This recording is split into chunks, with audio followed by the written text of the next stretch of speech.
Buttons and bows and pantyhose. I'm your host, Alexander Rodriguez, here for On the Rocks, where celebrities and cocktails mix tonight. From RuPaul's Drag Race, we have Miss Cynthia Lee Fontaine and her cuckoo. Also, filmmaker Adam Rifkin, writer and director of The Last Movie Star, which marks Burt Reynolds' return to the screen. We have Personal Space web series creator Tom Pike, with one of the series' actors, one of our favorites, and BMX pro, by the way, Kurt Yaeger from Sons of Anarchy, Quarry, and of course, playing last year's villain in NCIS LA. And my guest co-host from Amazon Successful People, RTO Daily. Did you like that little Irish accent? Yes. All right. Yes. Thank you. Raise a glass and let the games begin.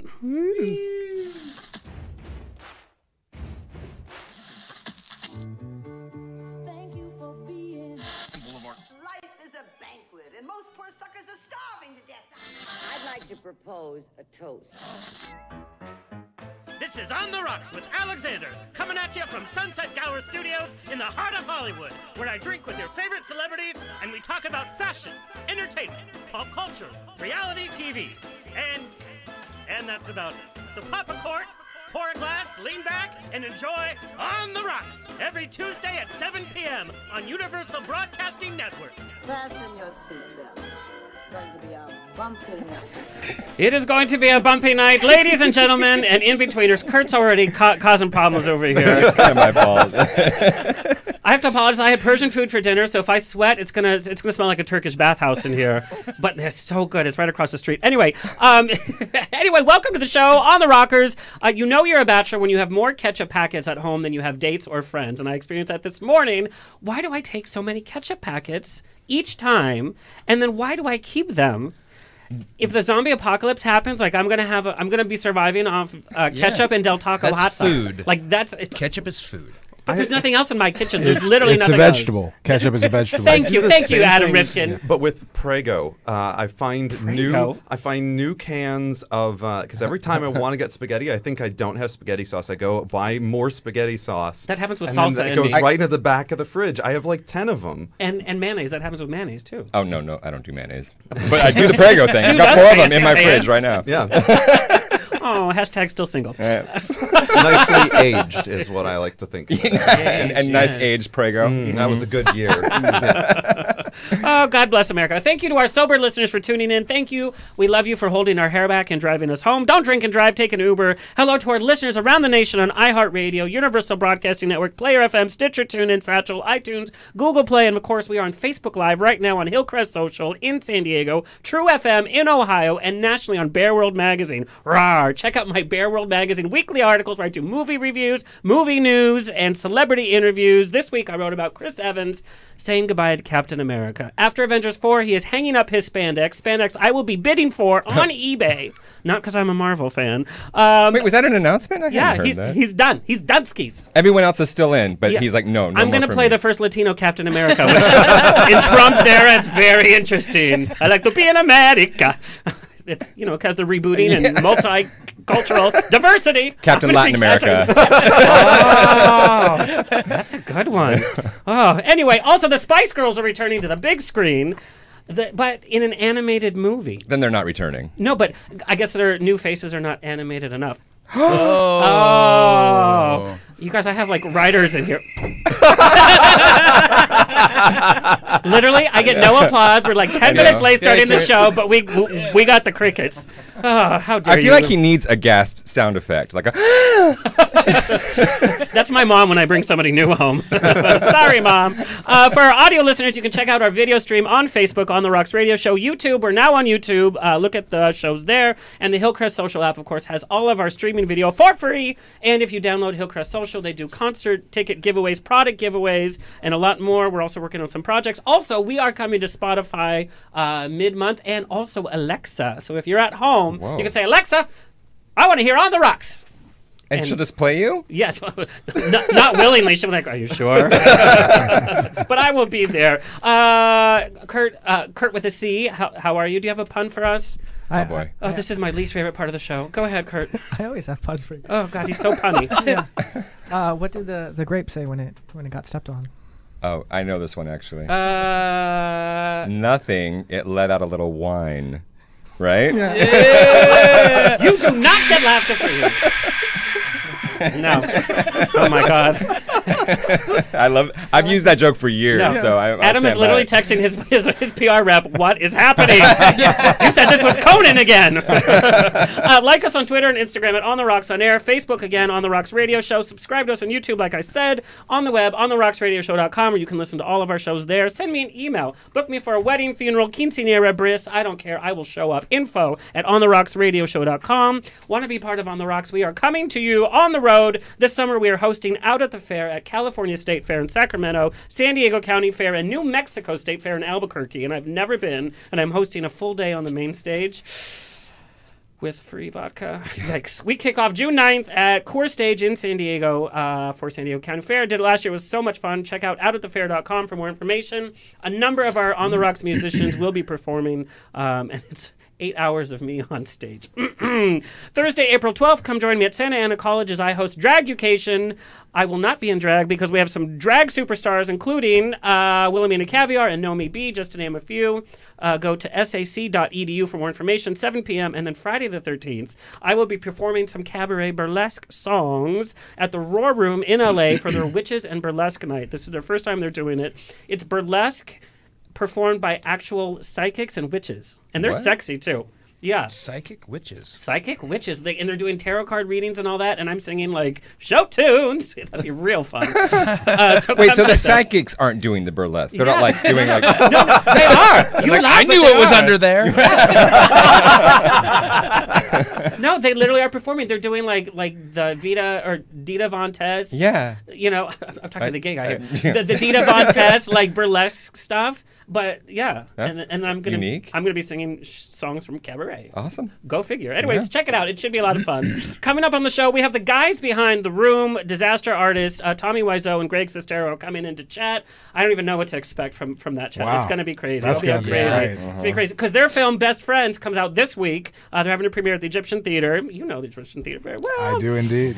A big opening you had. How come I was not on the invite list, by the way? That is a great question. Bert texted me. He's like, where are you? I said, Bert, I'm sorry. I'm so sorry. Also coming in, we have producer and director Bradley Bredewig from The Fosters, and of course, he's producing the new Stephen Schwartz musical show on ABC. We have the funny Indian actors. You don't know their names, but you've seen them in everything. We have Parveez Cheena coming on with Rizwan Manji, and he's in Schitt's Creek. They're so funny. Also, the return of funny lady, double Emmy nominee last year, Mindy Sterling from Austin Powers is coming in. She's raising money again for her cause, American Red Cross. Also, Varla Jean Merman is coming in from the East Coast. Is coming in. She's in Palm Springs for a month, and we have her one of the days. Also, to spice things up, we have the drummer from Crazy Town. Come, my lady, come. Yeah. You guys, the drummer's coming in. Every time, like, a drummer from, like, a legit rock band comes in, you think your reactions are odd? You should see them. They're like, what's happening? At least I get... done, you know, at least I get that. All right, let me introduce my bestie for the night. RTO Daly was raised in the armpit of Southern California, a little place called Diamond Bar. No offense to your Diamond Barians. Yeah, no, it's nice. It is nice. No actually. realtor has ever used that in my neighborhood was nice. I'll tell you that. Are there nice parts in Diamond? Yes, there's this huge neighborhood called the Country. It's like gated and it's up and on the horses. hill, and you know it. Yeah. Is this true? Absolutely. Yes. Maybe I went to the different. There's deer and horses. And I went to a bar called the Diamond Bar. That's right. With the sawdust on the floor. Yes. Legless strippers. Woo! Got me going. Snoop Dogg literally lives in this neighborhood. He and I are this close. Yes, I'm telling you. I made it to the nice. final casting of his new game show. They didn't pick me. Go figure. What's the game show called? It's The Joker's Wild. It's the reboot of the 70s show. And he's Snoop the host Dogg of it? is rebooting. Yeah, he's the host. Wow. Second season. It's already been. You guys have to watch it. It's so funny. Clearly. But I think I was a little much for them. Well. They're like, do you smoke pot? I'm like, no.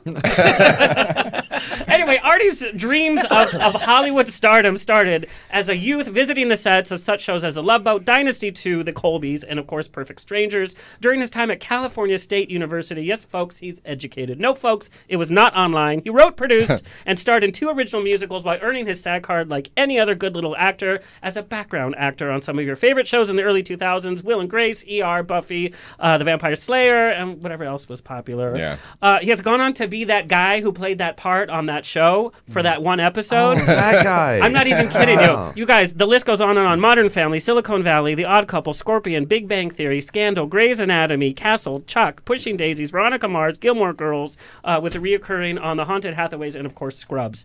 And every time I see you on TV, I get like, I know him. He's the co-star and co-writer of the popular short-form comedy series Successful People on Amazon. That's the classy way to say web series, by Yes, the way. I Short know. form comedy. See, Tom, that's you guys. A digital series, yeah, that's Digital. what I say. Yeah. Digitally altered for your pleasure. I do like that. But it's Successful People on Amazon. Season 2, which was featured on Amazon's trending TV list the week of its release. It is so good. We played the trailer from it. Yeah. It is, and it's one that you can watch over and over again. Yeah. And it has some great cameos, some great parts, but you were really funny. He also created the comedic digital series How to Get Featured on Deadline, See what he did there. Coin, yes, yeah. which, true to its name, had an episode featured on Deadline's homepage. All of them. Every week they put them up there for us. I know, Awesome. they were nice. Nice Good for people, you. Jay Penske. You work hard. I have to say, you hustle.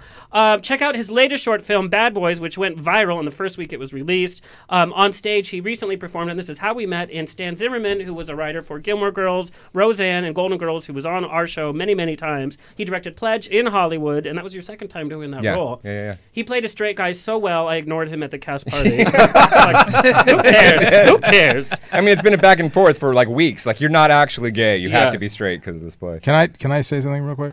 So, Ray, you're the guest. Of course. I know, Ken. No. I thought you looked familiar. No, you I don't. swear to God. Okay. But I don't know where I saw you. But Probably that scene on that Grinder. show that But one time. I know. But you mentioned all those things that he's been in. I know I must have seen some of them. I hope so. Yeah, he was that guy. Thank you. Yeah, Yeah, you would yeah. never know. You who were I that was, guy but- in that show. Yes. Let's Usually take then a look at a few of Yeah, Artie's I wanna see moments. some. Yes. Is that really yes, something yes. that you have queued yes, up? Of course. It's my demo reel. That's how we do it. Boom. 5-second rule. Did he try to make a pass at you, by the way? Wrong! There is no 5-second rule. Good day, sir. Which one of you lovelies is Claire? Oh, great. Just give me the quick version, okay? 90 minutes, you got it, huh? Okay. Let go of my tie. You're not getting any looser. Oh, I wonder why. Hey, are you sitting here? What the fuck does it look like? Sorry, you didn't tell us who he was inviting to the meeting. You just said it was a bunch of us. I saw this episode. Maybe a few more for this round. Have you seen Keenan yet? I don't know who that is. They are there protecting is my favorite civilians from parts. illegal nuclear weapons. We're the National Association of Theater Owners. We want the NATO on Pico. That is just a brief that goes on and on and on. On and on. But literally, I see you on TV all the time. Yeah. I see you on TV more than you hang out with me. But What? Okay. We just met. Okay. So? Like, Wait, that's good for my you career, guys then. just met and you're the co-host? No, he's Alexander. done the show. Alex, That's how I roll. what about me? I'll hold him back if he comes You back. actually have projects to talk about. He has to put me in this chair. Well, it's an awkward first encounter where I was quite smitten with Kurt, but anyway, that's how that goes. But Bad Boys, you released Bad it, Boy, yeah. Bad Boy, and it went viral, and it took you by Great. surprise. I mean, moderately viral. I mean, we put this short film. It's like a 5-minute long short that I shot with a buddy because he's new in town and wanted something where he's playing a bad boy to put on his demo reel. I'm like, all right, we'll shoot something. Let's put it up. Thought we'd get like 50 views, and it's up to 150,000 now. Nice. Because for some reason, well, I know the reason. Gay guys think it's like porn, and it's not. But he's like hot in the picture, and it says bad boy. So all these gay guys are commenting like, this is not what I thought it would be, but I like it. No, but your comedic timing is so good. Thanks. And you book so many of these auditions for these big shows. What are your top tips on how to fail an audition? Well, I could tell you some things I've done to fail an audition. I would love to hear them. Just like ask for successive takes, like over and over again. They're like, I think we got it. I'm like, I think I could do one more. Just give me one more. I've done that. I've misread the casting director's vibe and given her a hug on the way in. Oh no, That's you don't not something you that. do, right? Right. But she seemed to be like into it. Not that way. But she was like, oh my God, it's good to see you. I was like, good to see you. We've never met. And we embraced. And I'm like, this is so weird. I've never been back to that office. No. Never. And I've also just rehearsed it so much that I don't even pay attention to what they're doing, and that's a beginner's mistake, you know. That's hot. When Tim Bagley was on the show, he stopped up the toilet at one of his big auditions and like stopped it up to. It was a big mess. Didn't get it. Well, No. Yeah, don't use the restroom when you are there. Just don't hug. No. Many years She ago. seemed like she wanted to. There's a web series in this somewhere. There is. Many years ago, I went out Digitally- for an Orchard Supply hardware commercial God. way back in the day, and they actually had dirt in there that you could grab. So it's you have to grab the hoe and then talk about this and go with it, and then grab the dirt. And the second I grabbed the dirt, all the dialogue went out of my mind. I was like, dirt. Let me try that again. All right, here at Orchard Supply, we have hose, rakes, and everything. Dirt. I couldn't do it, and I never went back to that office. It looks like you're cradling Yorick's skull or I something. couldn't do it. Don't give Kurt any props. So this toilet thing though, that's got to be a recurring problem because I was casting something once, and the place that I was casting had a sign over the toilet that said, "Please stop flushing the brown paper towels. There's toilet paper right here." Like, how often does that problem come up that they need to hang a sign? It must. This must be a common thing that we need to tell aspiring actors not to do. Don't stop up the toilets when you're having an audition. Pro tip from someone who's been on the other side of that table. Just go to the bathroom before you go to the casting office. Oh, that doesn't work. This is I always do. The moment I get there. This is some classy behind-the-scenes talk, by the way. Very classy. Right. Let's introduce our first guest, Cynthia Lee Fontaine, better known as Cuckoo, won the hearts of fans during season 8 of reality competition show sweeping the nation on mainstream TV now on VH1, RuPaul's Drag Race. You did it again. I do that. I can't Swag hold waist. dirt or say waste. Because I don't see waste. I see people. Okay. Where she garnered Miss Congeniality Award, or Cuckoo Geniality, as she jokingly refers to herself. It's that amazing energy and genuine heart radiating from Cynthia that caught Mama RuPaul's eye and earned herself a second chance at RuPaul's Drag Race. Was invited back for season 9, only second queen in history to be invited back. And coincidentally, Cynthia was also given a second chance at life as well. Currently in remission after surviving stage 1 liver cancer. Great story, great story. A Puerto Rico native from a military family. She spent time in the Republic of Panama, New York City while growing up, and now resides in Austin, Texas. Coming out next month to California, by the way. Prior to Drag Race, she worked as an outreach worker and peer support specialist at the Community AIDS Resource and Education Program, which is the CARE program in Austin, Texas. Holds a bachelor's degree in clinical psychology with a minor in human sexuality, and is a mental health technician. Who knew? Sexy and funny on stage. She has an amazing voice. She was trained as an opera singer, you guys, and possesses one of the strongest vibratos in captivity, kind of like a Pink meets Judy Garland. Ooh. It's awesome. Currently raising money on her Kickstarter, which you have to go support, for her new album with lots of great stuff being planned. Let's take a look at Cynthia's moments on RuPaul. Yes. Dare I say that we are crazy for Cuckoo Puffs?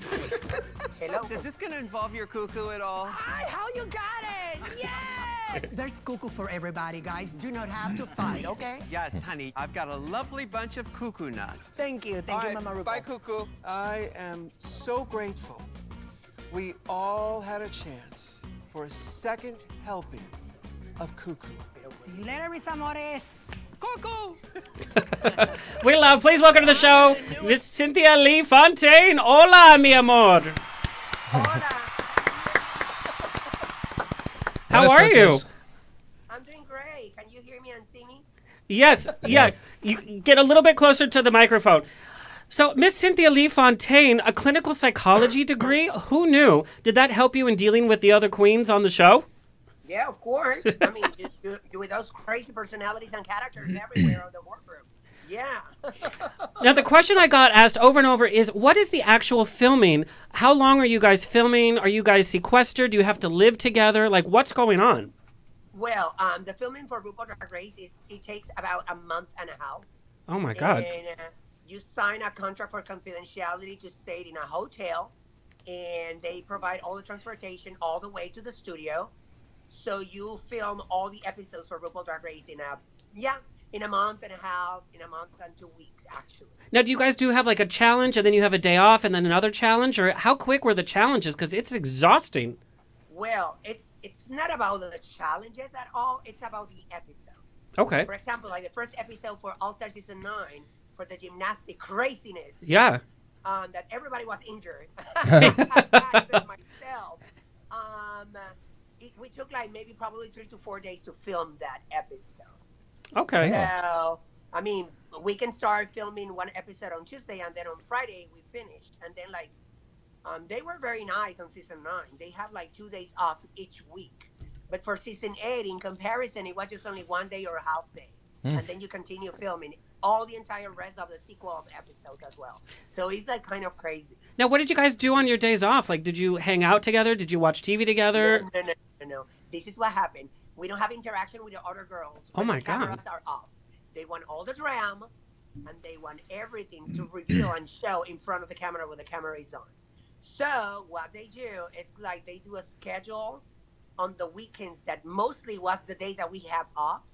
And we go to the gym at the hotel, and we go to the pool at the hotel. They have schedule for hours.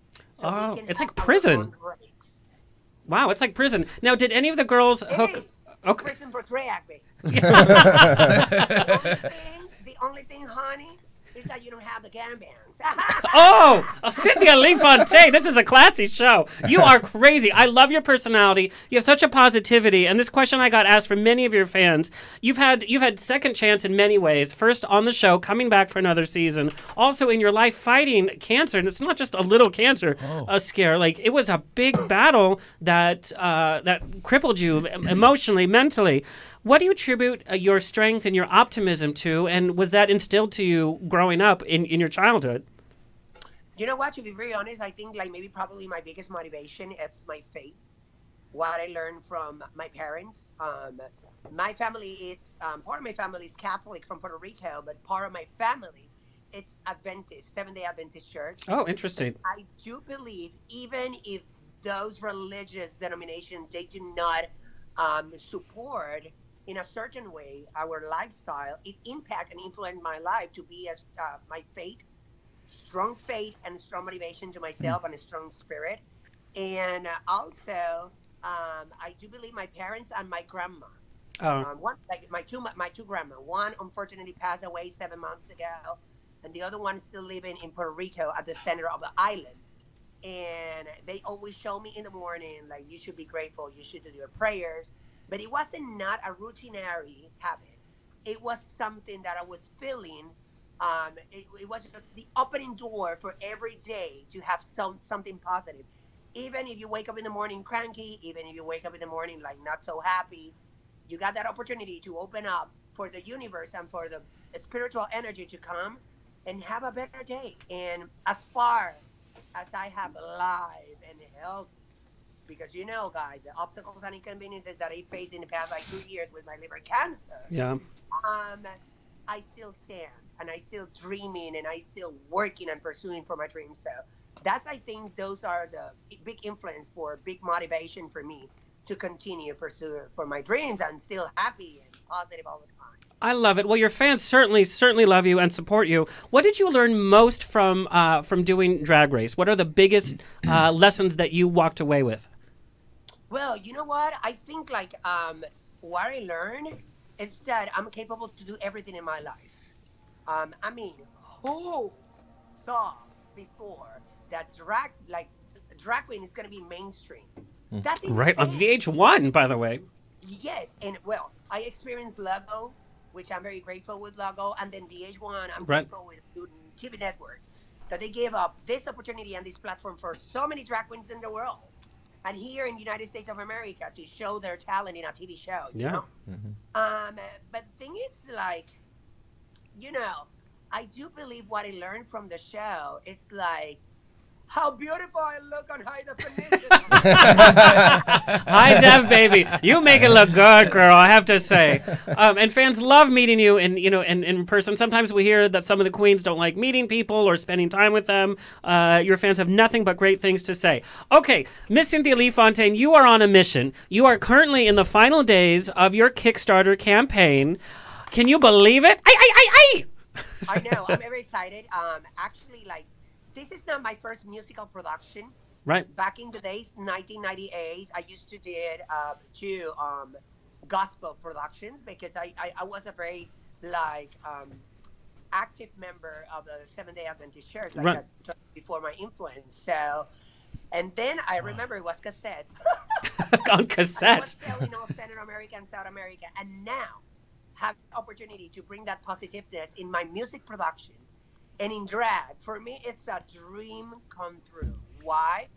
Because I think like I fusion my performing art skills, me as a singer, like the beautiful introduction you guys like did to me right now when we start this conversation, with interview, and also me showing another perspective of me as a singer, as an opera singer, as a pop singer too, and of course representing the Hispanic community. It's incredible. So I'm very excited about this Kickstarter project, Music of My Life. I love it. Now, do you think drag queens should be required to sing for themselves, to sing live? To be very honest, there's nothing required on the art of female impersonation or Okay, entertainment. interesting. I'm doing that because I have something special and extraordinary to offer. However, I'm not the only drag queen that sings live. We have a great list of great and amazing entertainers, you know what I mean? Lip Synca, one of my biggest inspiration in drag. Kathy Fontaine from Puerto Rico. Alaska, Adore Delano. Even like I have a friend that I love. She's from San Antonio. She's competing in American Idol. Her name is Ada Box from San Antonio. I mean, we have great and amazing and like influence and talent right now so far that they utilize the performing arts skills, for example, singing, combined with her drag queen character. I do believe everybody have their own space and their own platform to show and express themselves the best that they can, and especially utilizing drag queen and the character. That is beneficial. We need to show to the world that the drag queens, girl, we're talented, we're sickening, and we have a brain. And a good cuckoo. And of course, the cuckoo. Well, thank you so much for spending time with us. I did an interview, a written interview for Bear World Magazine, and I think that comes out Thursday. But tell our listeners where they can follow you and where they can contribute to the Kickstarter. $5, $10, whatever you can give. You already have it. Kurt Yaeger already has it up. Yeah. Awesome. Tell our viewers. Yeah. The link of my Kickstarter is on my Instagram, Cynthia Lee Fontaine. And actually, all my social media, you can find me as Cynthia Lee Fontaine, okay? And the name of the Kickstarter, if you're part of Kickstarter profile, it's Music of My Life by Cynthia Lee Fontaine. And also, I'm going to be more than happy to receive donations. And I'm also so happy to receive nudes. Yeah. Nude pictures. Kurt Yaeger is sending you a nude picture right now. And I want to say something real quick. Yeah. Para la comunidad hispana, lo quiero muchísimo. Por favor, apoyen este Broadcasting Network. Están escuchando, hay varios grupos en Facebook que están escuchando, RuPaul Drag Race Memes, grupos de Brasil están escuchando esta entrevista. Los quiero muchísimo. Obrigada. Love you guys. Thank you for your love and support. Thank you so much, Cynthia Lee Fontaine, and I hope to see you next month when you're out in California. It's gonna be fun. Yes. Hey. Fuck you. You guys. Fuck you. And touch your cuckoo. Okay. Thank you, Cynthia Lee. You guys. I love you guys. Thank you for this interview. Mwah. So give up one martini in West Hollywood, which is like $12, $14, whatever, and please donate to this Kickstarter. There's a lot of Kickstarter out there, but her voice is amazing, by the way. What a great personality, too, under all of that. Yeah. All right, a quick shout out to our sponsors. Testloop. Testloop is the only way to travel from LA to Orange County, Palm Springs, Las Vegas, and San Diego. You get to ride in a Testloop. Rides start as low as $29. You guys, it's so affordable, and I love riding with them. I'm taking them next week to Palm Springs. Pride Shoes, your Pride apparel for all Pride season coming up. Go to prideshoes.com. And of course, Panache Optical Gallery that does all of the luxury eyeglasses, retro frames, custom frames, new frames, any type of frames. And of course, Mulholland Distilling, which is our celebrity alcohol brought to us by Mr. Walton Goggins. And of course, Joanna Cassidy. And Kurt Yaeger, you're joining me for drinks after with Joanna Cassidy, right? Yes, I am. Yeah, we're literally meeting Joanna Cassidy right after the show. So Mulholland Distilling, it's the spirit of Los Angeles, made in Los Angeles. Good times and bad, all will drink. If not water, then make it Mulholland Distilling. Go to mulhollanddistilling.com. Thank you so much for alcohol. All right, let's get this show on the road. Adam Rifkin. That's me. Yes. You guys, I'm a huge fan. Writer-director whose career ranges from family comedies to thought-provoking indies to cult classics. Most recently, hitting all of the media outlets this week, his film The Last Movie Star, which is a drama, and it's so nuanced and so touching, starring screen legend and Adam's childhood hero, Burt Reynolds. His return to the screen. You guys have never seen such a raw, nuanced performance as this. You've never seen Burt Reynolds like this. Also in the film is Ariel Winter, of course, from Modern Family, Chevy Chase, and Hairspray's Nikki Blonsky. But the whole media scene for the last week, from appearances on The Today Show, The Talk, Watch What Happens Live, Conan, to Paper Magazine, Maxim Magazine, Entertainment Weekly, and the New York Times. The film received critical acclaim at the Tribeca Film Festival, and it is releasing in just a few days. We're literally days away. 3 days, right? Friday, that's right. Friday, you guys have to watch it. He also directed Director's Cut. It's a meta-thriller penned by iconic illusionist and comedian Penn Jillette of Penn and Teller. And you guys have to see some of the pictures that are out there from the set. Also, his film Giuseppe Makes a Movie is a documentary about trailer park filmmaker Giuseppe Andrews and the misfit family of homeless people that he assembled to perform in his movies. That's right. Holds a coveted 100% on Rotten Tomatoes, you guys. Wow. And previously, he wrote and directed the award-winning film Look, a series for Showtime, the standalone 11-episode limited series enjoying the highest ratings in its time slot in Showtime's history. And he received cult status with The Dark Backward, which is a story about a comic who grows a third arm, with Bill Paxton, Wayne Newton, Judd Nelson, Rob Lowe, James Caan, and Laura Flynn Boyle, named one of the top 10 films of the year by New York Post. And of course, my personal favorite, I watched this movie probably about 21 times, I'm not even kidding, directed Detroit Rock City, which is a cult classic that continues to speak of generations of rock fans around the world. I love that film. If you haven't seen it, you need to download it, rent it, whatever. Natasha Lyonne, Eddie Furlong before he went crazy, Shannon Tweed, and the incomparable Lynn Shay. What a great cast, what a great film. As an A-list screenwriter, he has a penchant for family fare, which is like, shift it. He wrote Underdog for Walt Disney Studios, a tentpole comedy based on the iconic 1960s cartoon show Zoom, starring Tim Allen, 2 hits for DreamWorks, Mouse Hunt, which I loved, which also had Nathan Lane. That's right. And Small Soldiers, which didn't have Nathan Lane because he's not very small. His next foray into family entertainment is Peeps. That's right. Which is like a Lego movie-esque type look at the Peeps Starring candies. Peeps, yeah. I love you, but I hate Peeps so much. I hate them so much. They give me nightmares. You guys, welcome to the show, Adam Rifkin. We're so excited. Thank you. Happy to be here. Also joining the show, we have Kurt Yaeger returning to the show. I think this is like your 4th or 5th time. Yeah. Born and raised in San Francisco, he is a man of many talents and motivations. As a BMX rider, he gained the nickname Crowbar. Sorry, ladies, it's just a nickname. His experiences took him to the X Games, and he's currently the record holder as the only amputee rider who has landed a backflip. And you got to check out some of the footage on YouTube and the pictures. It is astounding. Kurt was in a horrible accident. Went over a 40-foot embankment on the freeway. His left leg was amputated below the knee. Numerous ligaments were torn. His pelvis was torn in half, along with his bladder. 7 vertebrae were broken. His lungs collapsed. Multiple ribs were broken. And last but not least, a little bit of a concussion. 1 year later, he made a full recovery, returning to his acting career. Widely recognized as Greg the Peg, again, just a name, on the FX original series, of course, Sons of Anarchy.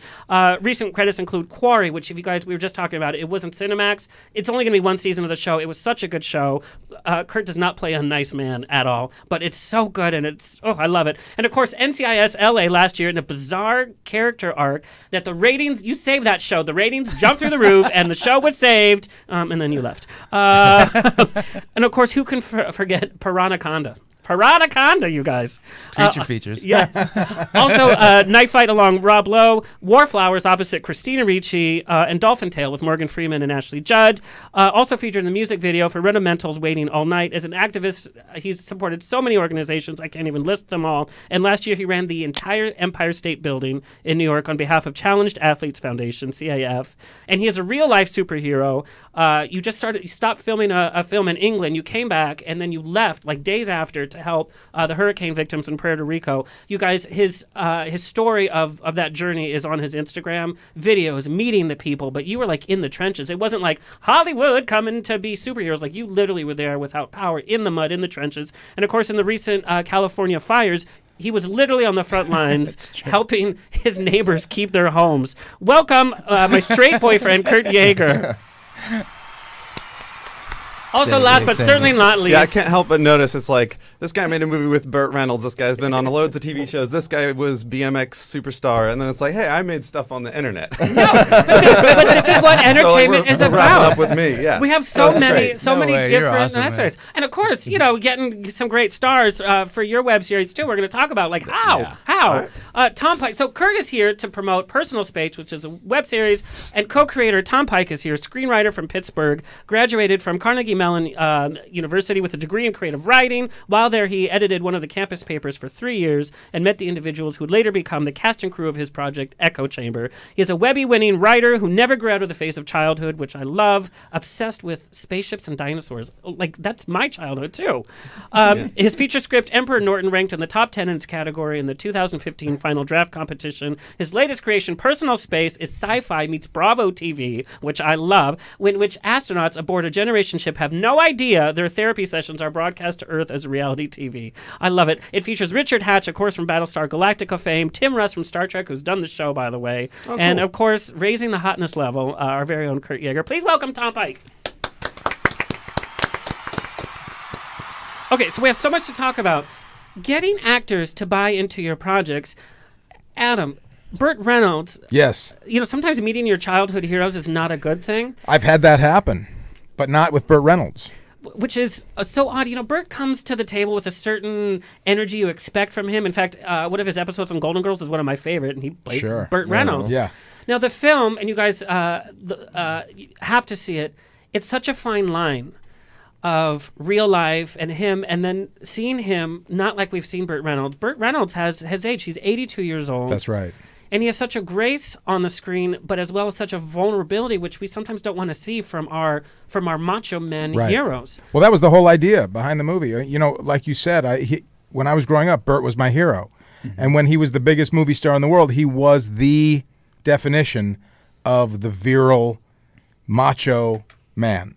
I mean, the hairy chest, the mustache, everything. Everything, and I just thought he was the coolest guy, the funniest guy. I mean, there's nobody is more famous today than he was then, you know. But I just fantasized that we would be friends one day. That's all I wanted out of life, was be friends with Burt Reynolds, and I always felt that he was underappreciated as an actor. Right. He's a great actor, but his fame overshadowed his acting. And so, but if you know, people think of sort of the more comedic action films when they think of Burt Reynolds. But when you think of performances in Deliverance or The Longest Yard, or I mean, he was nominated for an Oscar for Boogie Nights, which was a few years later. Yeah, yeah.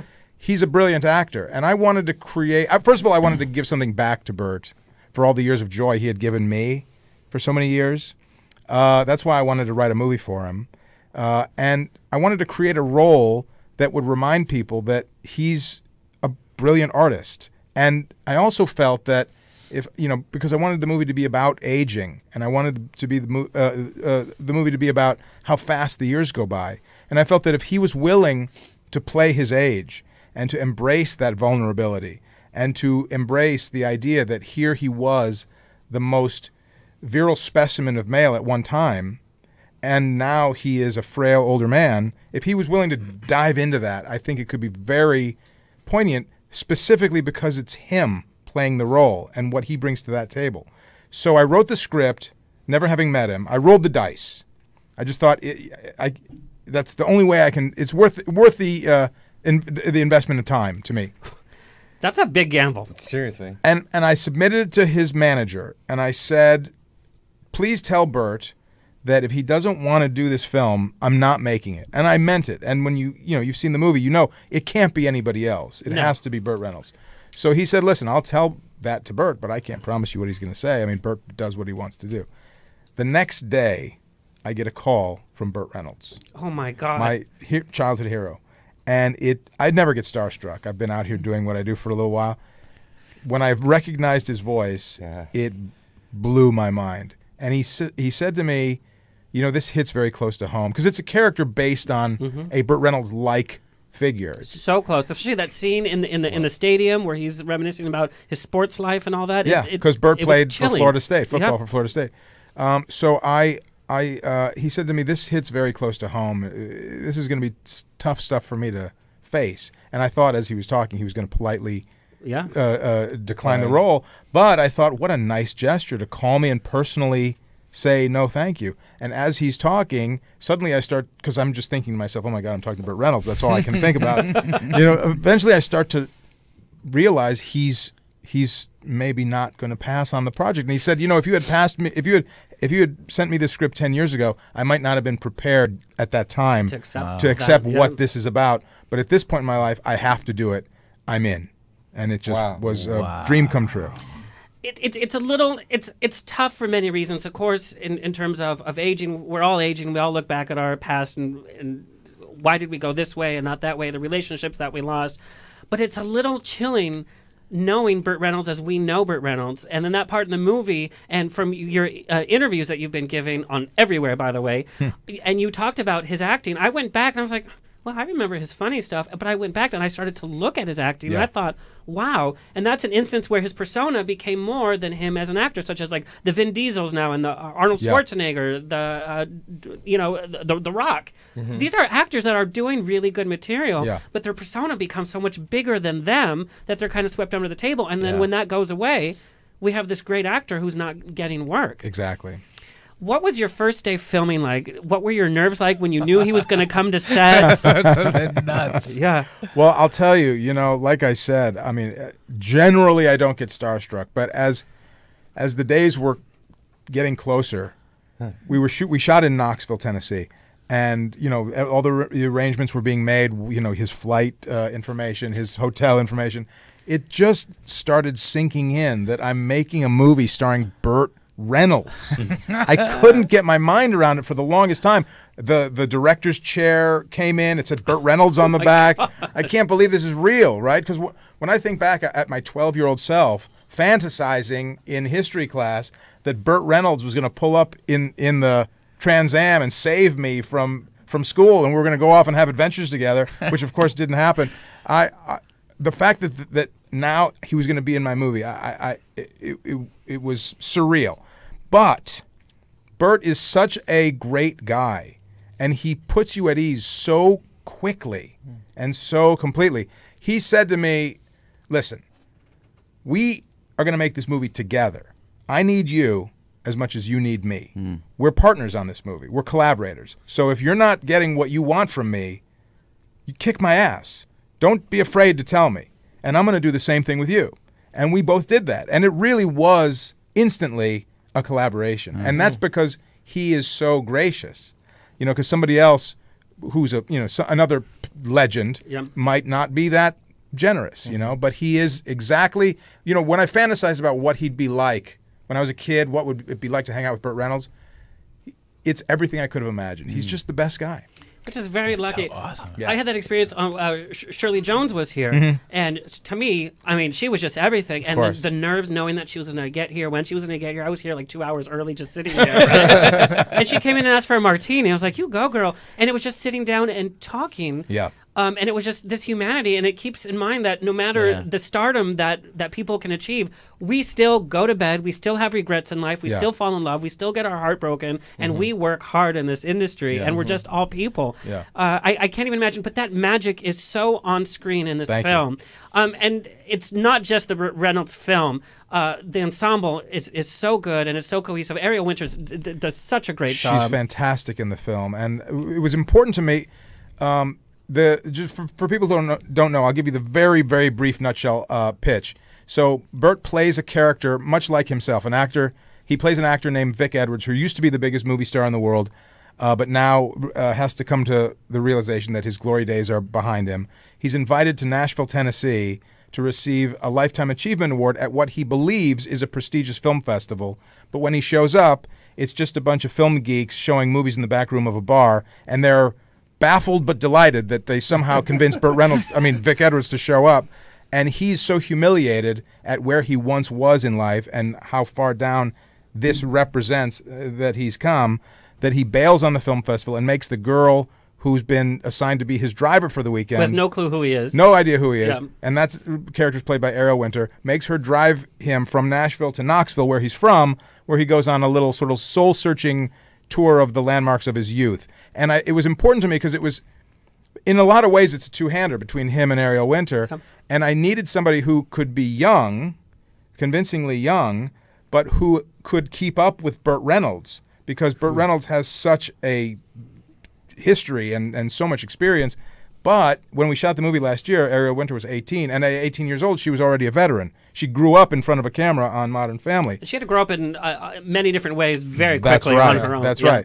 So she was so ready to be able to step into this role. And also she wanted to show that she has more dimension than the character she plays on Modern Family. But she's great on Modern Family, but this is such a meaty role, and it's so different. Yeah, it's so different from anything that you're expecting from her.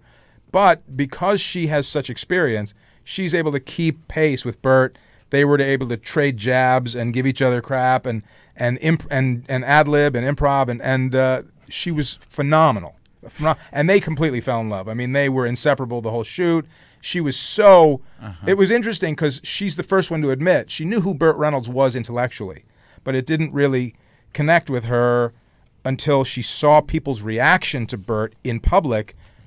You know, what a legend he really is. Because when you see Burt out, when people recognize that it's Burt Reynolds out in public, and I've seen this now in L.A., in Tennessee, in New York. He's been doing the circuit, you guys. Like literally the circuit. People go insane when they see it's him. I mean, we've all... I'm sure a lot of these people are people that were alive when he was the biggest thing, right? Of course, absolutely. Absolutely. Yeah, no, there's a contingent now of people under a certain age who don't necessarily... Because they don't talk about his... this is what I want to ask, because that major film festival is very uncomfortable to watch because it's Burt Reynolds and it's this blurred line. Yeah. So when you put this in the script and Burt reads this, are you trying to say... I feel like there's still a small pocket that actually understands the work you did, even if the world doesn't? Absolutely. I mean, that's absolutely right. The world has kind of forgotten about Vic Edwards, but there are fans who still love him, even young fans, and I wanted that to come through in the events of the film. And not just because he was a huge movie star, but because they love the films. They love the films, absolutely. It meant something to these people. No, I mean, it meant something to me. Like, my favorite opening of any film of all time is Hooper. Of course. Yes, it's my favorite. I mean, being a BMX guy, right? Like, suiting up and doing the whole thing, like, you know, like, that was it. It's fantastic. That was everything. It's my favorite. It's always been the best. That's awesome. Let's take a peek at the trailer. It releases Friday. Gave me the chills.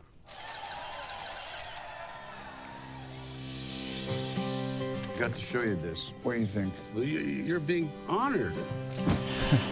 You'll be presented with a Lifetime Achievement Award. So what? You told him I was his 24/7 driving slave for the entire weekend. Look who the previous winners are. Robert De Niro, Jack Nicholson, and Clint Eastwood. Oh, what? Hi.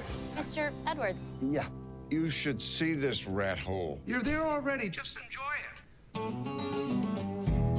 What the hell is this? This is the festival. Welcome to Nashville. Oh my gosh, Mr. Edwards, I can't tell you how excited we are to have you here. How are you? Thank you for coming to the film festival. Let's get you over to the red carpet. Why the hell are you even here? Because Clint and Jack and Bobby De Niro all won. You are the only one stupid enough to show up. There are things I've done. Where's Vic? He left. Vic! Sloshed. Yell bang. Bang. Oh my God! I'm tired of feeling like a has-been. The #1 box office star for 5 years in a row. 6. 6, I'm sorry. Take the next exit. Take some different roads. Where are you guys? He's on some weird memory tour or something. My God, here you are. I can't believe this. Is it true that you doubled Burt Lancaster? I did double somebody on that picture. I had to fall off a horse in a dress. That's why you took to get here. An audience will forgive a shitty act 2 if you can wow them in act 3. I love that line. I love that line so much. Thank you. The Hollywood Critics Association awarded you Best Newcomer of the Year. That's the only time I ever agreed with a critic. Something else that happens in the film, which, again, I went on so many different roller coaster of emotions, and I don't usually get emotionally invested in a film. This was a film that I started watching, and my phone went down everything else, I literally sat and watched a movie. And when was the last time anybody's ever just sat and watched a movie? Wow, thank you. But the footage, you mix original footage. Bert does scenes with himself from old footage, which is unbelievable. He's in the smoky car talking to his younger self. Right. And it happens twice in the film. That must have been so interesting for him to revisit that footage and revisit him, literally his younger self, face to face. Well, what I wanted to do, speaking of, the theme being aging, and wanting, I thought if the character is a movie star, and we do have all this great footage from this man's past, seeing in the same shot the young, virile Bert sitting next to, acting opposite the contemporary, older Bert. I thought that was a good way to show how fast the years go by. Mm-hmm. And so it was tough for him at times because, basically they're fantasy sequences where he's confronting his younger self and he's trying to convince his younger self to not live so recklessly because he knows now that the younger version of him is about to make all the mistakes that led him to who he is today. And so... And the young Bert, he was so great at that cocky swagger. That's part of his persona. Which that persona could not exist today, by the way, because he'd be sexist and he'd be right. Sure, exactly. That was such a indicative of that time. Absolutely, but him acting opposite himself. First of all, he had never done green screen before, so that was kind of fun and new for him. But acting opposite the footage of himself and seeing himself. He was very moved by it, and he sometimes had to step away, and he got a little choked up by it. But sometimes I felt bad that I was making him feel bad, and I would ask him about it. He said, "Nope, we're doing this. This is why we're here. This is important," and he wanted to do it. It's not just movie clips. Like you used Johnny Carson appearances. Yeah. You used the famous centerfold. That's right. Was there ever Very a consideration of just having the character be a version of Burt Reynolds and calling her Burt Reynolds? Never, and I'll tell you why. Because I didn't. One of the problems for Burt all these years is that people always thought he was playing himself, no matter what the movie was. So even though they were all performances, people just thought, oh, that's just Burt Reynolds being Burt Reynolds in front of the camera, which is not true. So if I had this character be named Burt Reynolds, the idea that this was a performance would be gone for it completely. Yeah. So I wanted to make sure that people knew, yes, there are echoes of Burt's real life in the events of this movie, but he's playing a role, and this is definitely a performance. Sunset Boulevard, Billy Wilder wrote the part. Mae West was the original actress, but it was so close to home that she ended up not doing it at all because she was dating a much younger man who she was taking care of. Her career was over, and she was that Mae West persona, which is so it's so weird. And so obviously Gloria Swanson took it over, and they used her footage and her pictures and all that, and she grabbed onto that and she used it as her comeback. So Tom Pike. Hey. Asking actors to take part. I mean, how do you approach an actor like Richard Hatch, coming back from Battlestar Galactica fame, by the way, and also Battlestar Galactica? Yes. He's the only person who did both versions, the 70s and the reimagined. There's a reboot movie of Battlestar Galactica coming. That's what they say. So this kid, the snot-nosed kid who went to Carnegie Mellon, how do you get this actor buy-in? So and Tim Russ, I love him, but he's not an easy personality. So comment. I gotta. Well, no, Tim was actually the first person to agree to do it. Oh, interesting. And I gotta put you in the position I was in here. I have no resume. I was gonna make this thing in a closet. Okay, I just wanted to make something set in space. At the time that we were working on this was 2014. Star Trek wasn't on the air. There was nothing. Battlestar was off the air. There was nothing set in space. There was nothing, and a lot of science fiction is about examining who we are, and I didn't feel like anything was doing that. And good science fiction is that. Absolutely, absolutely. And I was going to make this thing in front of a cardboard set in a closet. That's not a hypothetical thing. We had a cardboard set. Don't do anything in the closet. I was in the closet for many years. It didn't work out very well at all. And there wasn't a whole lot of room in there. Yeah. How dare you, sir? I've lost weight. I meant our closet. Yes, I'm just kidding. So we were just going to do that, and we had auditions, and we did cast some of the roles based on auditions, but I had trouble with others because, like, as a writer, I always picture, like you did with Burt Reynolds, I always picture someone in my head. Yeah. And partly, I mean, up until this point, to me, that has always been a writing exercise. It has always been to get my voice out of my head and to write with a character's voice. So I had pictured specific people. I did not actually expect a single one of them to say yes. And the very first one was Tim Russ. And you always need that anchor star. Well, and Tim Russ was actually, because he knew he was the first name of any stature to be involved in it, we offered him the role that Richard Hatch ended up playing, and he was like, you know what, I want to help you. This is a cool project. I love the premise. But just in case I get another job or whatever, or like, you know, what probably he means is, in case this ends up sucking because you have done nothing, I would rather take this smaller role so that, you know, if I have to back out, I'm not leaving you. And I really appreciated that, actually. That was very thoughtful. That's pretty honest, too. Yeah, I appreciated that. If he'd taken the really big role and he'd had to back out, that would have been disastrous for us, because this is a 2.5-hour thing. This is a 190-page script. The part that Richard ended up playing was there were hundreds of lines, like around 200 lines. And if we'd had one guy who was supposed to play that and then they backed out. Anyway, so Tim agreed to do it, which floored me. And then we just started reaching out to other people. We reached out to Nikki Klein, who's on Battlestar Galactica. Mm-hmm. She was the one who put us in touch with Richard. I started feeling lucky. Now, Kurt happened because the character of Leonard Freeman is disabled. He has, we wrote him with some kind of leg injury. We didn't get it specific because we were going to go with whatever the actor we cast really had. We needed something. How unusual in Hollywood. Yeah, no, actually it is. And we didn't want to do that. We didn't want to do the thing where you have a disabled character and you cast an able-bodied actor. It is similar to all the controversies around having an Asian character played by a white woman. Mm-hmm. We wanted to do that. But we also, it was complicated what we needed. We needed someone who was late 30s or early 40s, in that range. We needed someone handsome, because he's got a romantic arc. We needed someone who could handle comedy and drama, and it would be really great if the person were already famous. There's like one dude fits all of those things. And who's also very nice to work with. Yeah. And also there's Kurt Yaeger. No, I mean, Kurt was the only person on that list. So like, I sit down with him for coffee, and he... And I can't remember how you reached out to me. It was some way or another, but we went to coffee, and it was like you had given me an idea and a treatment and some context, you know, and I knew what the project was. I knew the scope. I knew the umbrella, right?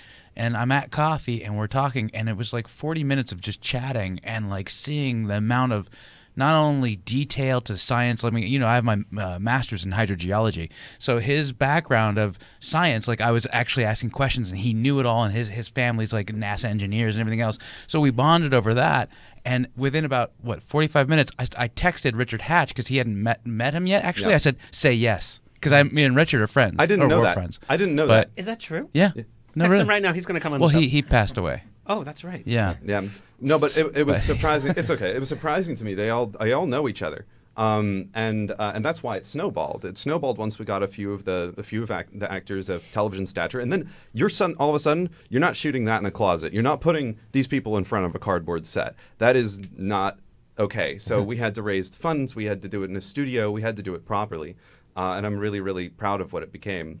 But yeah, and the hydrogeology thing, that was a surprise. I did not know Kurt had an engineering background. And Kurt is playing an engineer on the show. Yeah. And the science is kind of a lazy version of one who smokes too much pot. But yes. Yeah.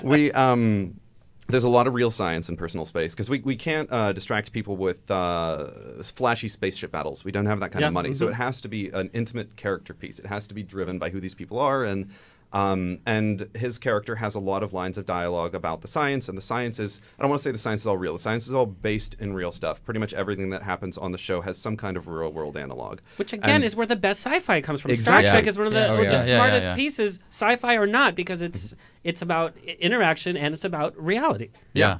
But he ended up with, you know, all the lines about the technology, and I was like, one of the things I said in coffee was like, can you give a line of dialogue about something sciencey without it sounding like complete and utter BS? You know? And that's actually very important. It's a gift not every actor has. Yeah. And that's when I learned that he had the engineering background, which was a total surprise. I think I was like, I was doing fluvial experimentation at Berkeley, figuring out what kind of rock angulation to put in so that the downstream ecology wouldn't be destroyed when removing a dam. And he was like, what? You know, and I was like, oh, and we had fun. But then that was your fun? Good times with Kurt Yaeger. Yeah. Yikes. I've got multiple personalities. Yes, I know. Some people say I've dated one of them. That's a disorder, but I don't think so. I think it's important for actors, for creative people to have multiple interests. This show for me came out of a love of space and science and wanting to tell these personal. Like I'm fascinated by things like Biosphere 2, which was an experiment where they locked, I think, like 6 scientists in a big dome in the Arizona desert. And they were supposed to stay in there for 2 years. It was hermetically sealed. It was a closed environment. They were going to grow their own food, and they were going to, it was going to be a blueprint for Mars. That was how we were going to learn how to colonize other worlds.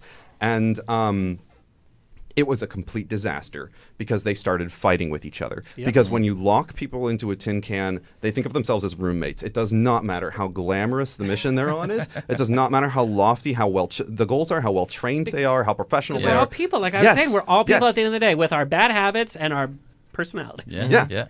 And so the way I always one of the ways I pitch the show is like it's the whole show is them talking to their therapy computer on the ship, and you could compare her to Hal, but I don't really think that's fair because Hal wants to kill everybody. Amy just wants to get them to argue about where they leave their socks. So. She's like a Bravo TV producer. It's like, how did you feel about that? Exactly. The pot. Yeah. Kurt, I got so many questions about your acting style because you have done the major studio, you've done the web series, you've done TV. How do you adjust your actor's approach, or do you keep the same creative process towards each project? I would like to say I have one process, but I guess I guess I do have one process.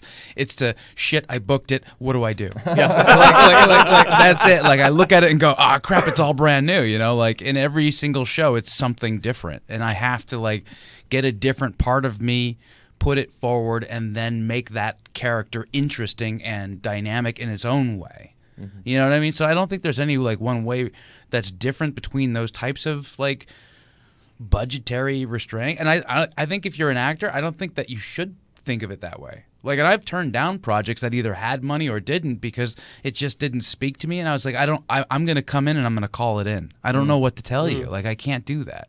But, with Personal Space, like, I think that it was something that I was able to grab onto, not only from the science, but the interpersonal relationships. And then I think even like from the structure of what Tom created, it was a manageable goal. Like, we're going to shoot a shit ton of content as fast as we can, but it's from the perspective of the therapy computer. And I was like, wait a minute. So that means the camera never moves. There's no lighting changes. There's no, and I just started thinking, there's nowhere to hide. And I'm like, this is manageable. This is doable. And I was like, this has meat. This is something I can play with. And it was like, and I was like, yes.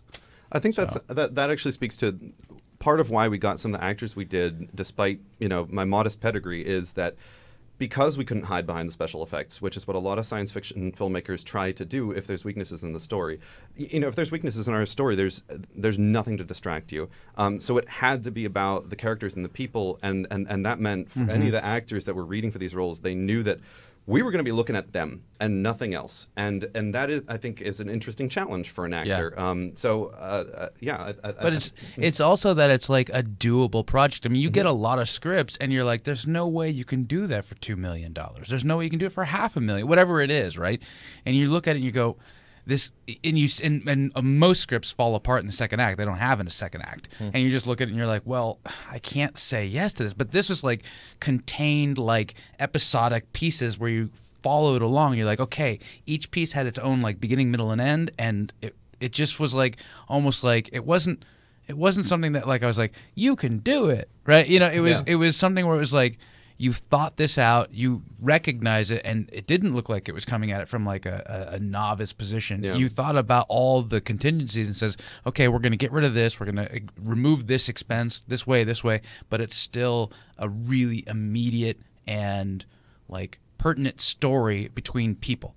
Which is, and that brings back to one of my favorite lines in your film was about the second act. Things tend to fall apart. It's what you do in the third act, which is kind of for like it's like how you put it all together. Yeah. And Adam, you worked like again for like major movie studios doing family friendly hits to like roll up your sleeves and let's get some work done. Right. What is your take on where the state of the quality of filmmaking is today?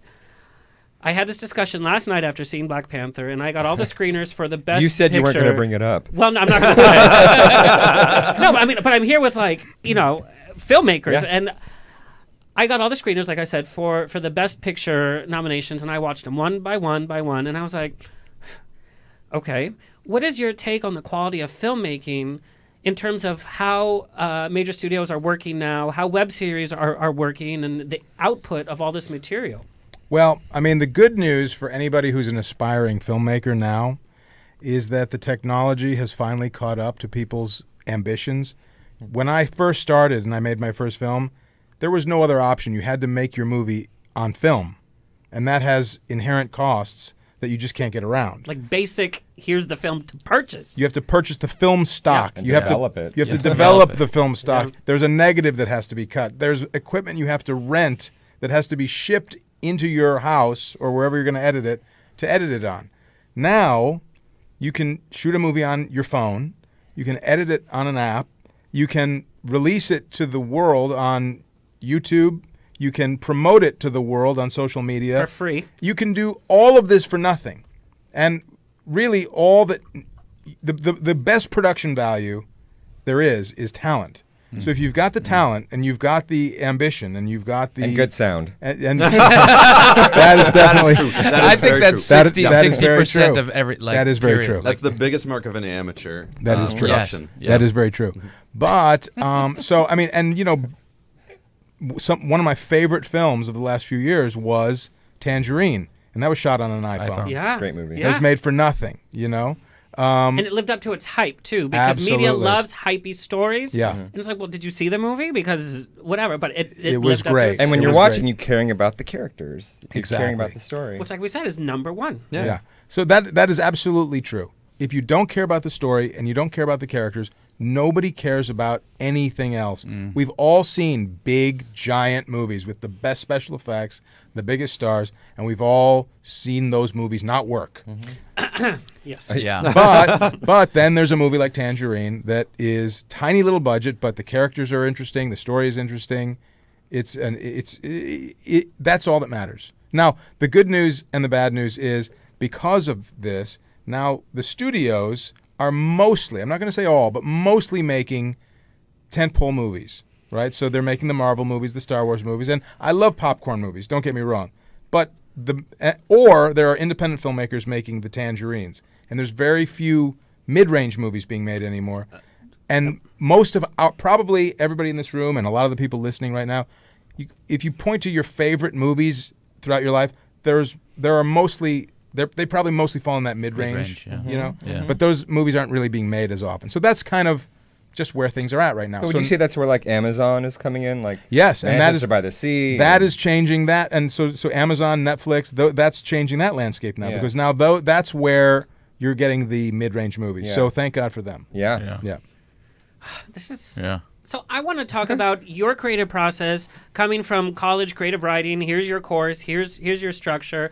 To Adam, what your creative process is, and you come up with the idea, and like what comes first? Do you just start outlining it out? Is it formal? Is it? Well, I want to be clear. My education in college was in poetry classes mostly. Are you serious? Yeah, Give us a and I was poem. Give us a no. poem. Yes. Give us a good haiku. I am a terrible poet. I am What? so bad No. at poetry.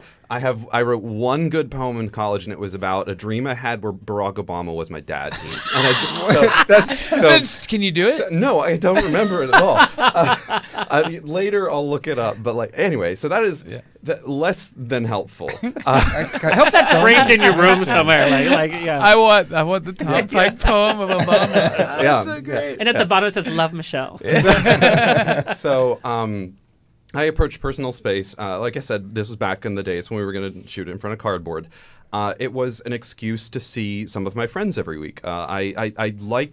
The thing that I like most about this whole business is that it's collaborative. I like working with other people, and so I invited over 5 of my friends every week, and the excuse was we're going to have a writer's room. We're going to write a spaceship show. Maybe we'll even make it. There was no pretense to it. It was just 6 people that wanted to And how long was that explore the same process? characters. Well, that was a while. So like the Kickstarter was in. I'm doing the math in my head. I would have approached you around October or November of 2015. Yeah. We started that about a year earlier in October 2014. And so we worked on the script and we worked on the script and we worked on the script. And I don't know the exact number, but our first draft of the pilot had already been through about 25 drafts before we even showed it to Tim, who was the first actor to read it. And it was nowhere near done then. Because after the Kickstarter was done and we raised, real money, and we were going to shoot it in a studio, and people were actually going to see it and care about it. Then the script went through another massive rewrite because we were like, this cannot be bad. we can't put this out there unless it is our best possible work. The writing is all that you see. The writing and the performances is all that you see on the screen. So I would say, as far as the way I approached it, it was from an intensely collaborative.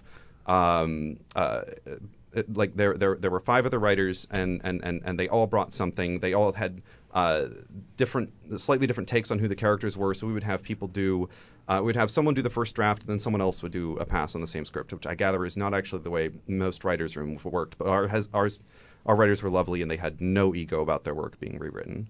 So. Yeah. Me? Yes. Well, the way that I approach different projects different ways. If I'm writing a movie for hire for a movie studio, I generally am required to plot it out in detail because before I'm commissioned to start, they want to know every beat that I'm probably going to write. Now, once you actually get to writing, things evolve, things change. There's a creative. Is that the hardest thing ever, writing a script? Yeah. Because you're not necessarily inspired. You're inspired by a paycheck, I guess. Like, where's the story coming from? I wouldn't necessarily take a job that I couldn't find inspiration for. Okay. So it's got to be something that I could get excited about. Even if it seems like, well, why would you get excited about that? I still can find a way to get excited about a lot of different things that might seem odd. But I love all kinds of movies. I love all kinds of stories. I love big stories, small stories, funny stories, kids stories, scary stories. I just like telling stories. So a job for hire like that, I'll go up for one that I'm excited to hopefully get, and then when I get it, then the process when you're developing with a studio is very different than what I do when I'm just writing something for myself. So like, for example, The Last Movie Star, I pretty much knew the beats in my head of where I wanted the story to go because I'm kind of following, in a way, the Burt Reynolds trajectory, his character, his life's arc a little bit. Yeah. So I knew the sort of main landmarks that I wanted to hit, who he was, where he was invited to, what happens when he gets there, why does he want to leave, what does he do when he gets to his hometown. How does the Lil character, who's Ariel Winter, how does she fit into that? And I wrote a very loose, just broad strokes beat sheet, just scrawled on a legal piece of paper. And then I just sort of allowed the movie in my mind to play, and I transcribed what I saw playing in my mind. That's a process that is a little riskier if someone's paying you to write, because they want treatments and they want beat sheets and they want. But if it's something for myself, I'm just going to trust my intuition a lot. But that said, once I wrote it, once other people started becoming involved, like you were saying, it's a very collaborative process. So things evolve once other people join the party. And two, for example, you're always hoping for happy accidents, right? Yeah. So the biggest happy accident for us was the original draft of the script. He's invited to a film festival in Philadelphia. He drives to New York, to his hometown, right? And that was always the intention. But the money that was raised, ultimately, the producers were based in Tennessee. Now, they didn't say we had to shoot in Tennessee, but they said while you're scouting all the other states that have tax incentives for what states could play as New York and Philadelphia, Detroit, we were, Minneapolis, we were scouting New Orleans, all these different places. They said, just come to Tennessee, scout Knoxville, scout Nashville. I bet with a little movie magic we could play these cities as New York and Philly also. So I went to Tennessee, and there was no way that was going to play as New York, New York City. That just wasn't going to happen. But I thought to myself, it's so beautiful here. Bert's a Southern boy. Everybody knows that. Tennessee is very underserved in movies and in television. Why don't we shoot it here and embrace that it's Nashville for the film festival and Knoxville for his hometown? I loved it. And once we made that choice, and that was literally a control option, replace in the script. New York flop with Knoxville. It changed the whole mood of the movie. It changed who we cast in other roles. It changed the score. It changed everything, I think, for the better. I love that, the specificity of the location. I think a lot of writers will set something in a kind of generic world where they're like, anyone can imagine that they're here, but it's so much stronger, I think, to have a specific place in mind and a specific culture. And absolutely, I love that you did that. Is it hard to have something like that come? Everyone says about writers like cutting your babies, but seeing like that and seeing like a whole change. Is it hard when someone suggests it? The first moment, you're tenured now, do you hear it or do you go, still? It depends. In that particular instance, it was me who made that choice. Yeah. But I've had situations where suggestions have been made to me for global shifts and whatever on other projects. And sometimes my knee-jerk reaction is, no, that's not going to work. Right. But then I start to think about, okay, well, let's think about it. Yeah. Let's think about, is there a way to make it work? Is there a way to make it work to our advantage? I have found, and again, it goes back to the collaborative process, you have to, well, you don't have to do anything. What has worked most beneficially for me is I've become pretty good at rolling with certain punches and trying to make whatever restrictions or whatever obstacles evolve into benefits. And that's why I say happy accidents. Yeah. Because things that you never would have planned for if you had the money or if you had the time or if you had the person that you wanted. I mean, there were people in projects that I've done where we lost an actor for a role, and I thought the movie's ruined. It's never going to be as good. But then we get somebody who's better, or something else happens that's better. You have to be open to the fluidity of the process. That's a learned thing, I think, and I'm still in the I'm still learning that. No, mine. I love that though. I'm sorry to interrupt you. I have a question for you. Yeah. You plummeted 40 feet off a freeway overpass? Yes.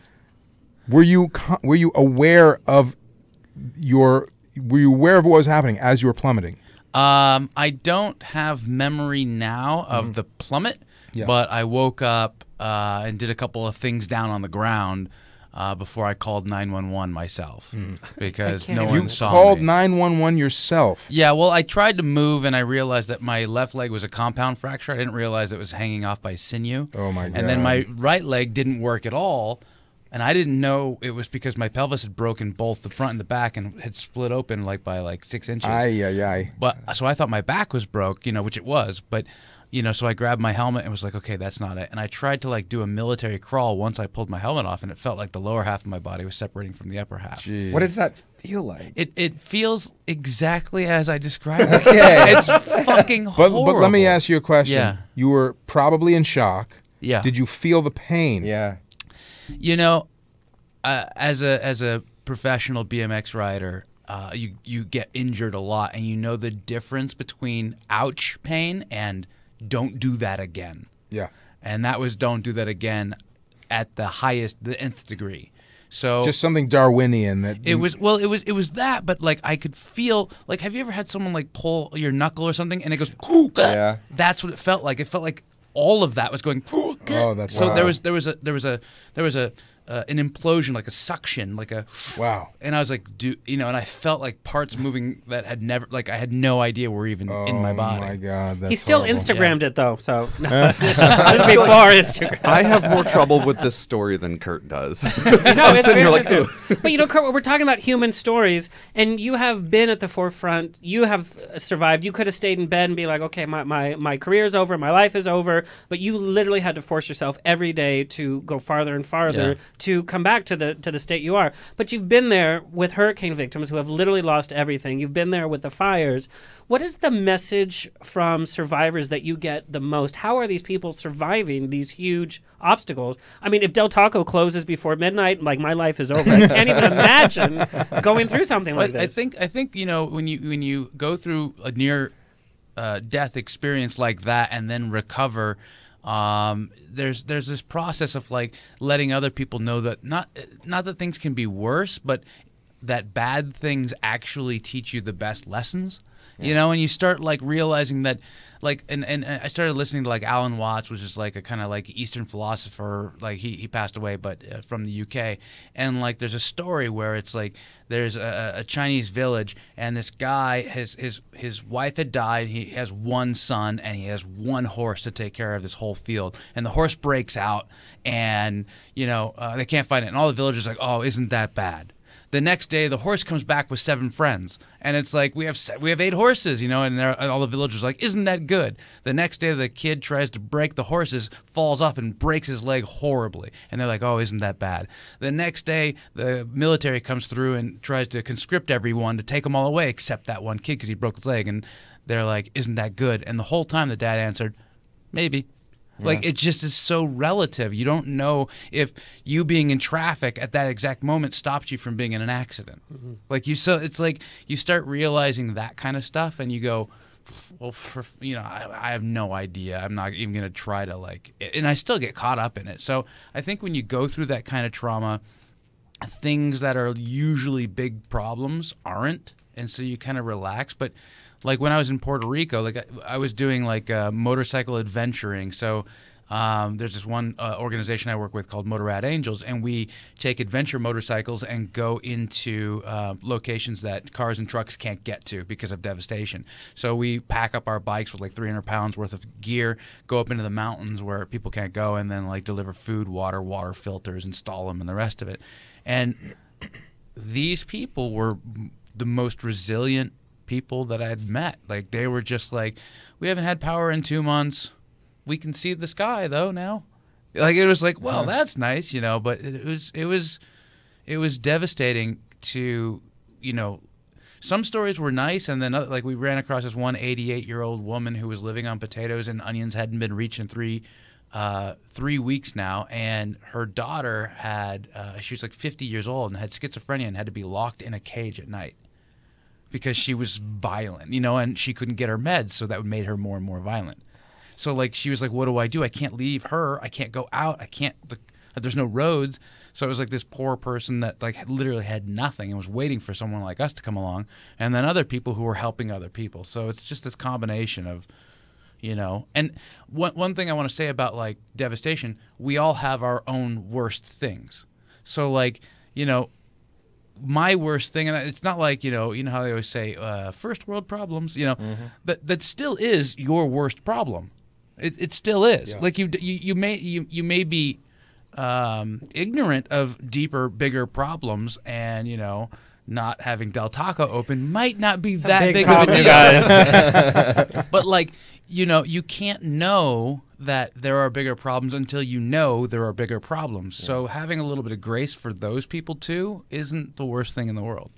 You know, like I don't want anyone to have to go through what I went through. Just listen to me. I'll tell you exactly, believe me, and take that lesson and go.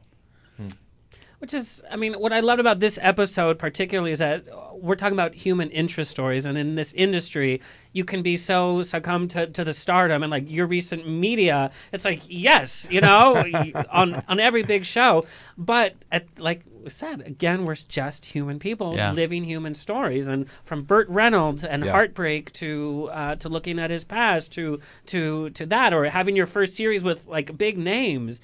You know, it's what the industry should remember to be is more humane. Yeah. So, all right. Well, my biggest tragedy is that this episode, we have to wrap this up. What? I tell you, it goes by so fast. Yeah, it does. All right. So the way we end the show, we're going to do rapid fire. You already did it because you've co-hosted before. Rapid fire, and then at the end of rapid fire, tell our viewers where they can find you and where they can watch Personal Space, and of course, Burt Reynolds return to the screen. Who wants to go first? I'll go first. I don't care. Okay. You've done this before. You're an old hack. Okay. Oh, you got special Yes. ones for me. What is the most embarrassing song on your playlist? I don't even have a playlist. That's a lie. No, I have Radio Paradise and AccuRadio. Like, I don't even have, like, iTunes where I have music. Okay, what's one of the most embarrassing songs that you love that we probably should know about? I'm not embarrassed by anything I love. Oh, God. I'm going to puke. I like Cat Stevens. I mean, I like everything from Cat Stevens to Fugazi, you know. It's Is there a Britney in there? No, there's no pop. There's not really pop music. See, that's embarrassing. Okay. I'm not current. I'm unfortunately not current. All right, if you could have lunch with any deceased actor, who would it be? Peter O'Toole.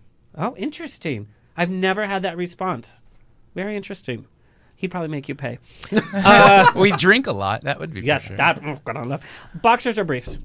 What are the medium? The boxer briefs. Boxer briefs. Oh God, you're so straight. The worst date you've ever had? The worst date I ever had. I went out. I took a girl out. I was probably 18, and I leaned over and I said, "What's hors d'oeuvres?" And she's like, "Hors d'oeuvres, you idiot." Over. And you grew up in San Francisco, like you should know I this. never read the menu. I never I was like, hors d'oeuvres, sure. You want hors d'oeuvres? Oh yeah, where's the hors d'oeuvres? Oh, it's, okay, this section I can see the calamari. Okay, that's the hors d'oeuvres. I never read it and was like, the fuck is this? What's hors d'oeuvres? I dated a drag queen called Horse Divorce. Okay. Kurt, what would the name of your biography be? Don't start with acid. Whoa. Kurt, where can our viewers find you? All the social media channels, Instagram, Facebook, YouTube, and Twitter, just at my name, Kurt Yaeger, KurtYaeger. And watch him in personal space, you guys. Yeah, and my new film coming out, The Festival. It comes out this summer. Awesome. Yeah. And I'm sure you'll be back. Well, anytime you want me. Of course, you know. Yes, I do. Yeah. 2 in the morning, I'm texting, where are you? Del Taco's closed. We do text a lot. We do text a lot. We do. All right, who wants to go next? I can go next. All right, Tom. Yeah. Star Trek or Star Wars? Star Trek. Yes. Yes. That's tough, though, because Walter if I Koenig came on the show and I almost passed out. Yes. Oh, no, I would too. Yeah. I think you asked me that, and I said Stargate. Ooh. And then I said goodbye. Contrarian. Okay, if you were lost in space with 3 people, 1 in your friend and family circle, 1 current celebrity, and 1 dead person, who would they be? My wife would definitely want me to pick my wife, so I will pick my wife. This is your opportunity to leave her. That's true. Yeah, I missed out on that chance. No, I adore her. She actually she wrote on the show. She co-created it with me. So and celebrity. I would want a celebrity with like some kind of useful skill. God, it's so analytical. Natalie Portman. She's a mathematician. Yeah. Your wife might not like that, by the way. I'm chopped liver. I've already worked with you, though. He's already had you. He wants Natalie Portman. I got to train it up. I got to do the Hollywood thing. Yeah, right. What was the third one? 1 dead person. 1 dead person. Are they actually dead while they're with you? Yeah, I would want them to be alive, to be clear. You fetish freak. That jumped into your mind. I feel like one last flight for Neil Armstrong would be pretty cool. He'd be like, been here. Yeah, no, old hat to him. Yeah. Dune, thumbs up or thumbs down? Which version? The movie. Which movie? The original movie. Oh, okay, David Lynch. So that's not a rapid fire answer. You know they're doing a reboot of Dune. I did not know that. Yep. Okay. And I guess it's going to be very true to the story, like the books. You know what? I'll give you a thumbs up for everything David Lynch tried to do in Dune. It is a very, very interesting movie. I don't think it's exactly Dune, but that's a whole nother thing. I love the Navigators. Those are freaking weird. All right. Your on-set personal must-haves, not like water and but like something that's like your talisman. Anything that's like there's always something little like on the last set I was on, my art director stuck a piece of gaff tape onto my hoodie right here, and I just left it there, and like it felt like a good luck charm. Yeah, there's always something like that. Did you do a jacket on personal space? I think it was wasn't it a jacket there was the whole something time? There was something on personal. That was just his budget. He's like, it's the only jacket. Yeah, that was actually our whole gaff tape budget. So we had to reuse that tape. Yeah. I like that. If you had an unlimited budget, what kind of movie would you be making? A worse one, if I'm being honest. No, it's like what he was saying is when you have all the money, you tend to want to play with all the toys. And if you have to focus on your limitations and turn your limitations into strengths, you actually make better stories. Like I have tons of scripts that are cheap Star Wars, and they would be terrible if I made them. Personal space, I think, is much stronger. So if I had a lot more... I'm not saying don't give me more money. Yeah, I was gonna say, yeah. Yeah. But that's interesting. You should tell James Cameron about that. I've got him on speed dial, so yeah. Yes, well. Where can our listeners follow you, and where can we watch Personal Space? Because it is now streaming the whole season. Yep. So I can be found on @StoryTom on Twitter. That's the word story, and then my first name, Tom, because I have a very common name, and Tom Pike was taken. Yeah, I noticed when I tried to follow you, I was like, oh my God. Yeah, no, there's a lot of me. And we're on Amazon, all 28 episodes, about 2.5 hours, but each one is only 5 minutes, so it's a super small commitment of time. If you have Prime, it's totally free. If you're in the United States or the UK, if you are anywhere else, it is also for free on a website called Share TV. The whole season is up there, so international fans can watch it there. Awesome. All right, Mr. Adam. It's me. Now I know you've hung out with Conan lately. You've been everywhere. What other talk show would you prefer to be doing right now? Who do you think he's been texting? He's texting Andy Cohen. He's like, he's no Andy Cohen. If you could reboot any Hollywood classic, which one would it be? Oh my God! If I could reboot any Hollywood classic, classic would be like the 1970s and before. The Thief of Baghdad. Oh, I'm nodding like I know what that is. It's like a classic 1001 Nights tale, but it's with a British flair. Oh, They made a silent version, and they made a sound color version as well. Well, you can get Peter O'Toole after Kurt has lunch with him. Your biggest pet peeve when dealing with actors? What is one thing that they do that's bleh? My biggest pet peeve is exactly what I love about them, which is that they're big kids. So, but you can't have one without the other. So yes, when you're with a bunch of kids, it can be trying at times, but that's what makes them great, and that's why they can do what they can do. When you need somebody to perform a scene and cry halfway through and it be believable, most people can't do that. So, but if somebody could get lost in play time, like a kid can or an actor can, it's magic. All right. What is your after day of filming ritual? And I don't mean like, oh, I take off my shoes. Like when you get home, like what's your ritual? That's how you decompress. There's one aspect that changes if I'm on location. If I'm on location, I go back to the hotel. I work with the team on the next day's scenes. I then go to my room and I continue to work on the scenes myself, and I order room service. That's the key. If I'm shooting in town, all the same things apply, but I go home and I eat cornflakes. Cornflakes, all right. Yeah. What's a typical full day for you? How many hours? On a set? Yeah. Usually between 12 and 14 hours of shooting, but getting to the set at least an hour early to prepare, figure out what I'm going to shoot, and a couple hours after that, prepping for the next day. So pretty long day. But you're so, as you know, you're so high on adrenaline. Yeah. You don't feel it until you don't feel it until until the movie's done shooting. I will say that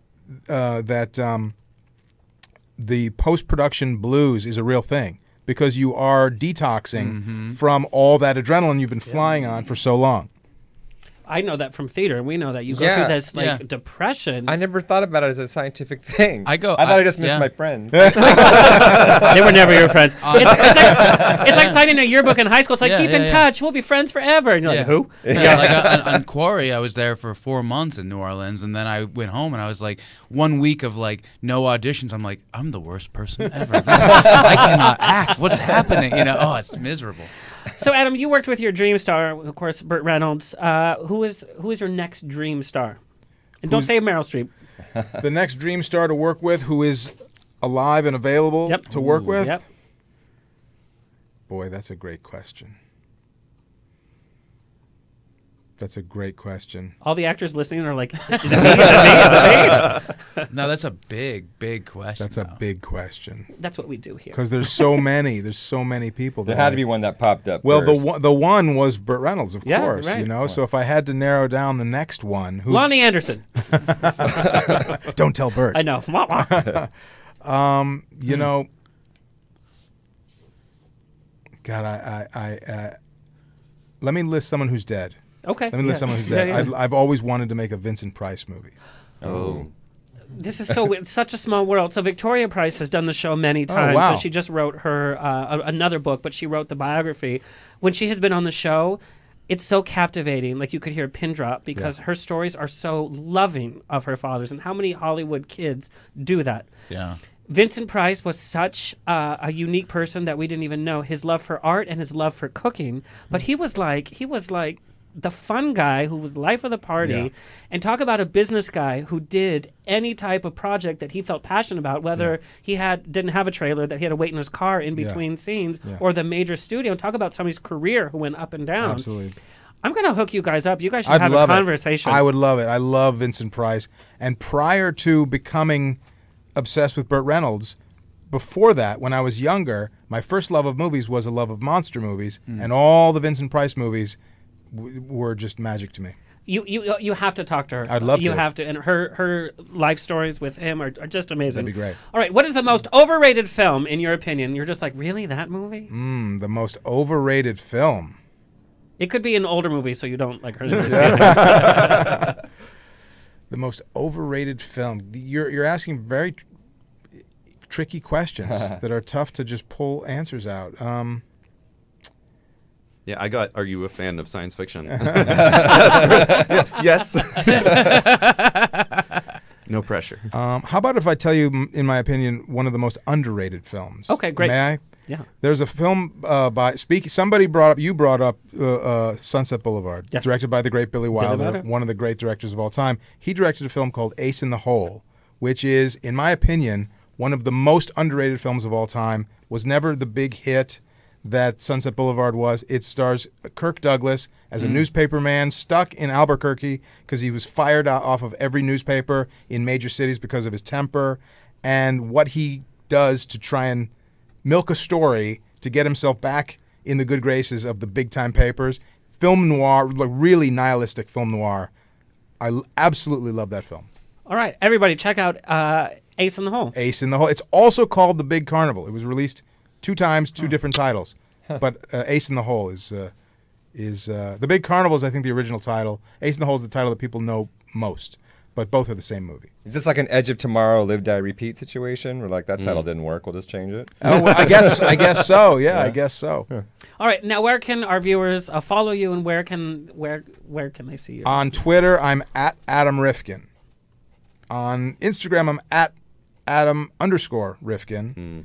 I'm on Facebook, but I think I'm full on Facebook. But I think people can follow you on Facebook, even if they're not friends with you. I follow you. You didn't accept my friendship. Great. You're like, who's this? It took a while for me. I didn't see his request. When I tagged you and it said, "Oh, not your friend," or like, however, I was so mad. I even texted you. I was like, I know, he texted me right away. You didn't do it, and I'm like, I didn't see it. He's like, my girlfriend wouldn't let me. But I think that pretty much sums it up. Those 3. Nice. And Friday, where can we stream your film? Well, it is open in New York and LA theatrically, and it is also what's called a day and date release, which, somebody brought up Steven Soderbergh earlier. He kind of pioneered that with some of his films. It is available on all platforms simultaneously, but theatrically it is in New York and LA, and then the following week it's in a bunch more cities, then the following week it's in a bunch more cities, and we'll see what happens after that. So awesome. What a fun night of like talking about like real stuff. Next week we're back to more drag queens and ridiculousness. No. Thank you so much. Our viewer, Kurt, thank you so much. Kurt with a C. Thank you for your pun. All right. We'll see you next Tuesday. Woo. This has been On the Rocks with Alexander every Tuesday at 7 p.m. on Universal Broadcasting Network. Find me on Facebook on the Rocks Radio Show. Tweet me or Instagram me at On the Rocks On Air. See you next Tuesday!